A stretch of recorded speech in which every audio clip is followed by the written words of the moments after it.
আমোলাপট্টিৰ নামঘৰত শিশুসকল ভাওনাৰ আখৰাত ব্যস্ত। আজি শিশু দিৱস। প্ৰতি বছৰে প্ৰাক্তন প্ৰধানমন্ত্ৰী পণ্ডিত জৱাহৰলাল নেহৰুৰ জন্মদিনটো 14 নৱেম্বৰত দেশবাসীয়ে শিশু দিৱস হিচাপে পালন কৰি আহিছে।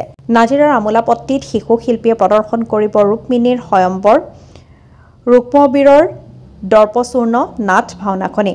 আজি 14 নৱেম্বৰ শিশু দিৱসৰ দিনটোত বিভিন্ন কাৰ্যসূচী সকলোতে দেখা পোৱা গৈছে। এই শিশু দিৱসৰ দিনটোতে সন্ধিয়া নাজিৰা আমোলাপট্টিৰ নামঘৰত ব্যস্ত আছে ভাওনা আখৰাত স্থানীয় শিশুসকল।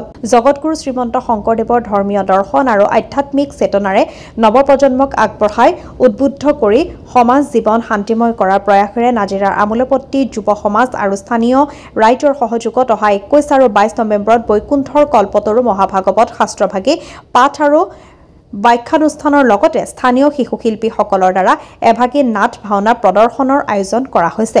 প্ৰথম দিনা ভাগৱতৰ শোভাযাত্ৰাৰ পিছতে ভাগৱত পাঠ আৰু ব্যাখ্যানুষ্ঠান, দ্বিতীয় দিনা দিনৰ ভাগত মহানাম প্ৰসংগৰ পিছতে শিল্পী শিশুসকলৰ অভিনয়ৰে ৰুক্মিণীৰ স্বয়ম্বৰ, ৰুক্মবীৰৰ দৰ্পচূৰ্ণ নাট ভাওনাভাগী প্ৰদৰ্শন কৰা হ'ব।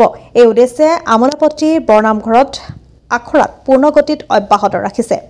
নাজিৰাৰ পৰা নয়নমণি ভৰদ্বাজৰ ৰিপৰ্ট, নিভাজ অসম লাইভ।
কৃষ্ণ। নাজিৰা আমোলাপট্টি যুৱ সমাজৰ উদ্যোগত আৰু স্থানীয় ৰাইজৰ সহযোগত অহা 21 আৰু 22 নৱেম্বৰত বৈকুণ্ঠৰ কল্পতৰু শ্ৰীমদ ভাগৱত পাঠ আৰু অনুষ্ঠানৰ লগত আৰু 22 নৱেম্বৰত গুৰুজনাৰ অনুপম সৃষ্টি এভাগী ভাওনা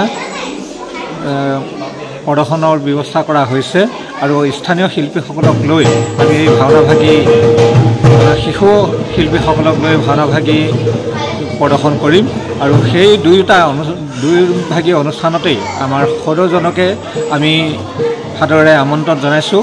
আশা ৰাখিছোঁ যাতে সদৌজনে আমাক দিহা পৰামৰ্শৰে অনুষ্ঠান দুয়োভাগী আমাৰ সফল ৰূপায়ণত সহযোগিতা কামনা কৰে। কৃষ্ণ।